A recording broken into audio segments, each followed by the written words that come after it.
Bismillahirrahmanirrahim. Assalamualaikum warahmatullahi wabarakatuh.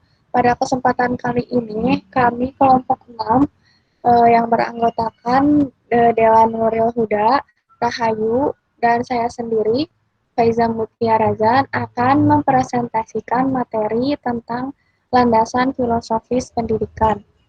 Langsung saja kepada pemateri pertama, Dela, disilakan. Baik, terima kasih moderator. Untuk pertemuan kali ini kita akan membahas tentang landasan filosofis pendidikan. Yang pertama ada landasan filosofis pendidikan pragmatisme. Nah, untuk next slide.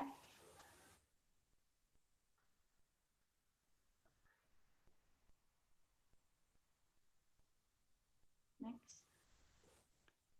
Pengertian landasan filosofis pendidikan secara umum. Filsafat atau filosofis merupakan sistem pemikiran yang berorientasi pada segala sesuatu yang berhubungan dengan hakikat kehidupan manusia, dan manusia dituntut untuk berpikir secara kritis dalam menghadapi persoalan dalam kehidupan manusia, tanpa memerlukan pemikiran yang realistis.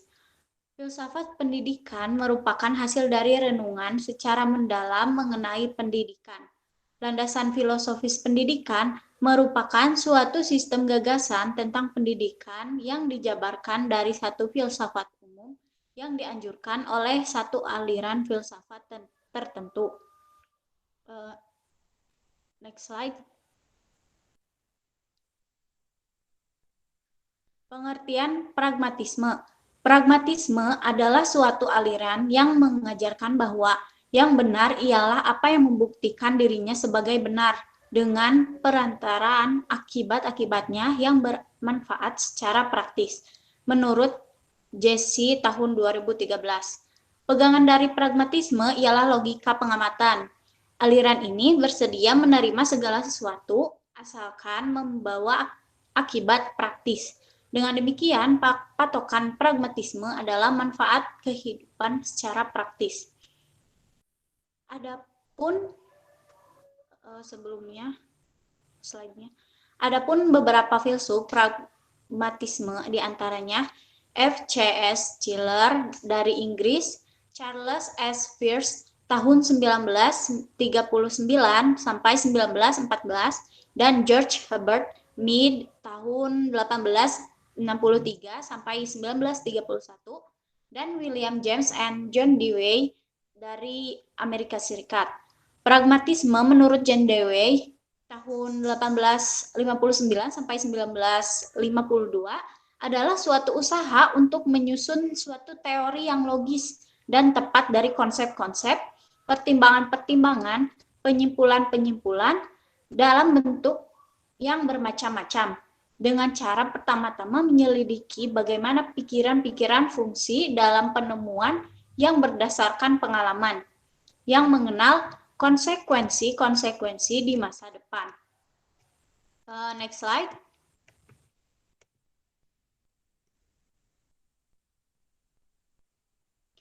Implikasi filosofis pragmatisme terhadap pendidikan.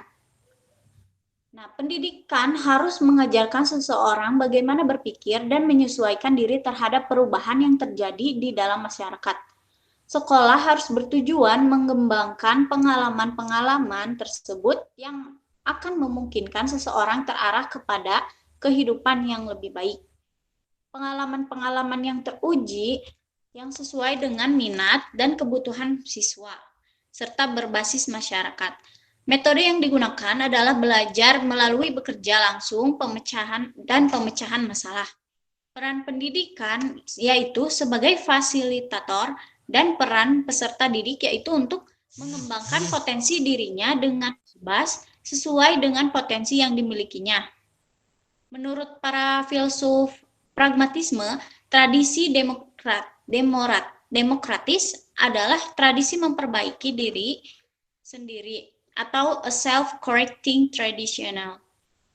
Implikasinya, warisan-warisan sosial budaya dari masa lalu tidak menjadi fokus perhatian pendidikan, melainkan pendidikan terfokus kepada kehidupan yang baik pada masa sekarang dan masa yang akan datang. Sebagaimana dikemukakan oleh Callahan and Chalk tahun 1983, penganut eksperimentalisme atau pragmatisme mengutamakan penggunaan metode pemecahan masalah atau problem solving method, serta metode penyelidikan dan penemuan atau inquiry and discovery method. Dalam prakteknya atau dalam mengajar, metode ini membutuhkan guru yang memiliki sifat, ya diantaranya pemberi kesempatan atau permisif, persahabatan atau friendly, dapat membimbing, open-minded, berantusias, kreatif, sadar bermasyarakat, siap siaga, sabar, ikhlas, dan bersungguh-sungguh. Setiap apa yang siswa pelajari sesuai dengan kebutuhan-kebutuhan, minat-minat, dan masalah-masalah pribadinya. Dengan kata lain, isi pengetahuan tidak bertujuan dalam dirinya sendiri, melainkan bermakna untuk satu tujuan. Dengan demikian, seseorang siswa yang menghadapi suatu permasalahan akan mungkin untuk merekonstruksi lingkungannya untuk memecahkan kebutuhan yang dia rasakan. Untuk membantu siswa, guru harus berperan sebagai berikut. Yang pertama, guru harus menyediakan berbagai pengalaman yang akan memunculkan motivasi atau field trips, film-film dengan catatan-catatan dan tamu ahli merupakan contoh-contoh aktivis yang dirancang untuk memunculkan minat siswa terhadap permasalahan yang penting. Nah, yang kedua, membimbing siswa merumuskan batasan masalah secara spesifik. Yang ketiga, membimbing merencanakan tujuan-tujuan individual dan kelompok dalam kelas untuk digunakan dalam memecahkan masalah. Yang keempat, membantu para siswa dalam mengumpulkan informasi berkenaan dengan masalah. Secara esensial, guru melayani para siswa sebagai pembimbing dengan memperkenalkan keterampilannya, pemahaman, pengetahuan, dan penghayatan melalui penggunaan buku-buku, surat, narasumber, atau segala sesuatu yang dapat digunakan. Yang terakhir adalah bersama-sama kelas mengevaluasi apa yang telah dipelajari, bagaimana mempelajarinya, dan informasi yang baru apa yang setiap siswa temukan oleh dirinya. Ungkapan itu menurut Callahan and Chalk tahun 1983. Nah, adapun menurut Edward J. Power tahun 1982 menyimpulkan pandangan pragmatisme bahwa siswa merupakan organisme yang rumit yang mempunyai kemampuan luar biasa untuk tumbuh, sedangkan guru berperan untuk memimpin dan membimbing pengalaman belajar tanpa ikut campur terlalu jauh atas minat dan kebutuhan siswa. Sekian materi yang dapat saya sampaikan, saya serahkan kepada moderator. Baik, terima kasih kepada Dela Nuril Huda. Selanjutnya, pemateri kedua kepada Rahayu, disilakan.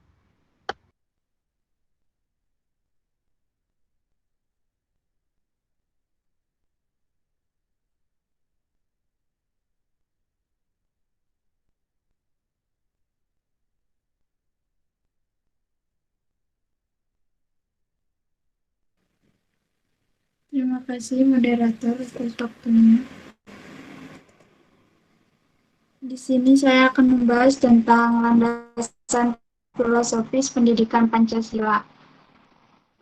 Terdapat konsep umum tentang hakikat realitas, hakikat manusia, hakikat pengetahuan. Hakikat realitas, bangsa Indonesia meyakini bahwa realitas atau alam semesta tidaklah ada dengan sendirinya, melainkan sebagai ciptaan Tuhan Yang Maha Esa. Tuhan adalah sumber pertama dari segala hal yang ada di alam semesta, bukan hanya ada realitas fisik atau realitas non-fisik, tetapi realitas yang bersifat fisik atau non-fisik tampak dalam pluralitas fenomena semesta sebagai keseluruhan yang integral. Yang kedua ada hakikat manusia. Manusia adalah makhluk Tuhan Yang Maha Esa, merupakan suatu kesatuan badan rohani yang hidup dalam ruang dan waktu, yang memiliki kesadaran diri, mempunyai berbagai kebutuhan, dibekali naluri dan nafsu, serta memiliki tujuan hidup. Manusia itu dibekali potensi untuk beriman dan bertakwa kepada Tuhan, dan untuk berbuat baik. Selain itu, manusia memiliki potensi untuk berpikir, berperasaan, berkemauan, dan berkarya. Dalam Pancasila mengajarkan bahwa eksistensi manusia itu bersifat monopluralis, tetapi bersifat integral, yang artinya bahwa manusia hakikatnya adalah satu kesatuan utuh. Asas monopluralis meyakini adanya keragaman manusia, baik keragaman suku, bangsa, budaya, bahasa, dan sebagainya. Selanjutnya ada hakikat pengetahuan. Hakikat pengetahuan. Segala pengetahuan hakikatnya bersumber dari Tuhan Yang Maha Esa, yang telah menurunkan pengetahuan baik melalui utusannya yang berupa wahyu, maupun melalui berbagai hal yang digelarkannya di alam semesta, termasuk hukum-hukum yang terdapat di dalamnya. Selanjutnya ada prinsip-prinsip filsafat Pancasila. Yang pertama ada kausa materialis, maksudnya sebab yang berhubungan dengan materi atau bahan. Dalam hal ini, Pancasila digali dari nilai-nilai sosial budaya yang ada dalam bangsa Indonesia sendiri. Yang kedua ada kausa formalis, maksudnya sebab yang berhubungan dengan bentuknya. Pancasila yang ada dalam pembukaan Undang-Undang Dasar tahun 1945 memenuhi syarat formal.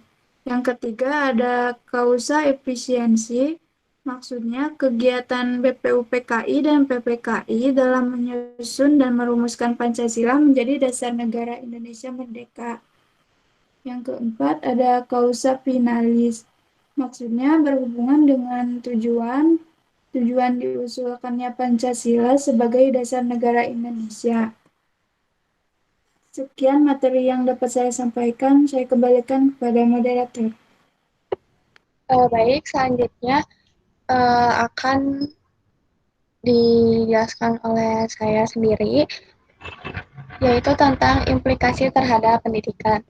Pendidikan adalah usaha sadar dan terencana untuk mewujudkan suasana belajar dan proses pembelajaran agar peserta didik secara aktif mengembangkan potensi dirinya untuk memiliki kekuatan spiritual, keagamaan, pengendalian diri, kepribadian, kecerdasan, akhlak mulia, keterampilan yang diperlukan dirinya, masyarakat, bangsa, dan negara.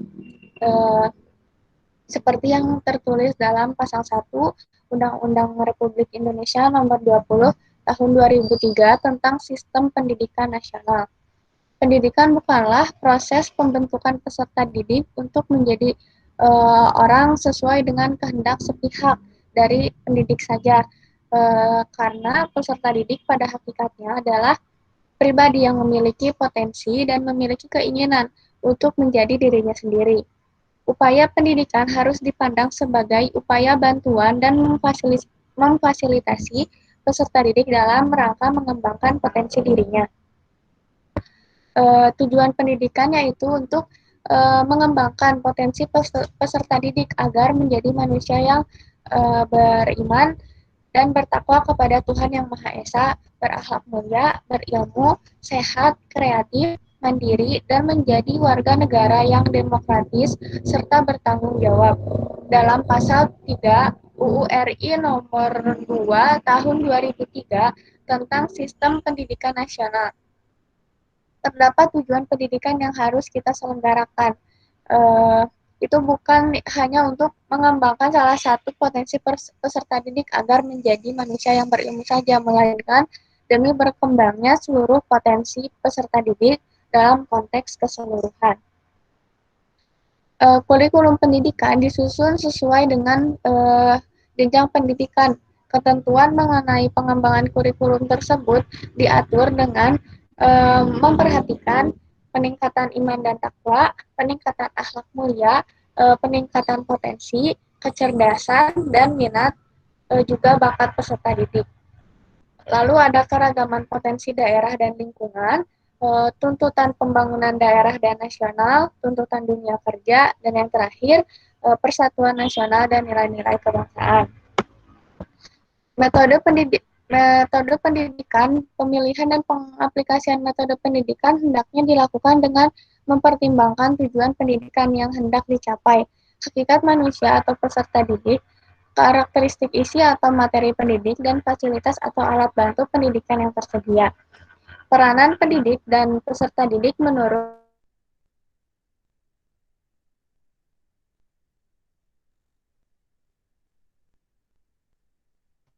melalui perannya sebagai demonstrator, guru hendaknya menguasai bahan atau materi pembelajaran yang akan diajarkan dan mengembangkannya, karena hal ini akan sangat menentukan hasil belajar yang dicapai oleh siswa. Yang kedua, sebagai pengelola kelas.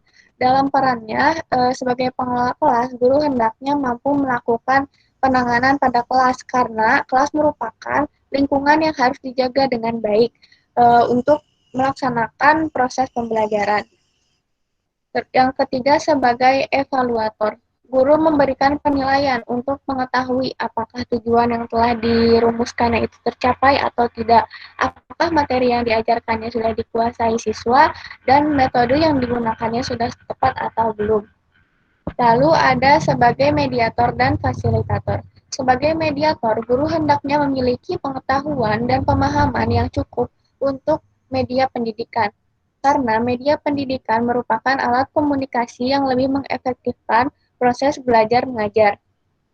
Guru sebagai fasilitator hendaknya mampu mengusahakan sumber belajar yang berguna serta dapat menunjang pencapaian tujuan dan proses belajar mengajar. Peserta didik itu adalah orang atau individu yang mendapat pelayanan pendidikan yang sesuai dengan bakat, minat, dan kemampuan agar tumbuh dan berkembang dengan baik serta mempunyai kepuasan dalam menerima pelajaran yang diberikan oleh pendidiknya. Orientasi pendidikannya yaitu pendidikan memiliki dua fungsi utama, ada fungsi konservasi dan fungsi kreasi. Fungsi konservasi dilandasi asumsi bahwa terdapat nilai-nilai, pengetahuan, norma, kebiasaan-kebiasaan, dan sebagainya yang dijunjung tinggi dan dipandang berharga untuk tetap dipertahankan. Mungkin sekian yang dapat saya sampaikan. Terima kasih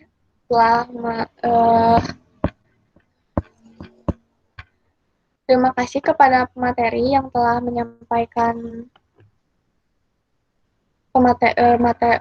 materi landasan filosofis pendidikan. Mungkin untuk selanjutnya, jika ada pertanyaan atau yang ingin didiskusikan, silakan di kolom komentar. Cukup sekian dari kelompok kami. Wassalamualaikum warahmatullahi wabarakatuh.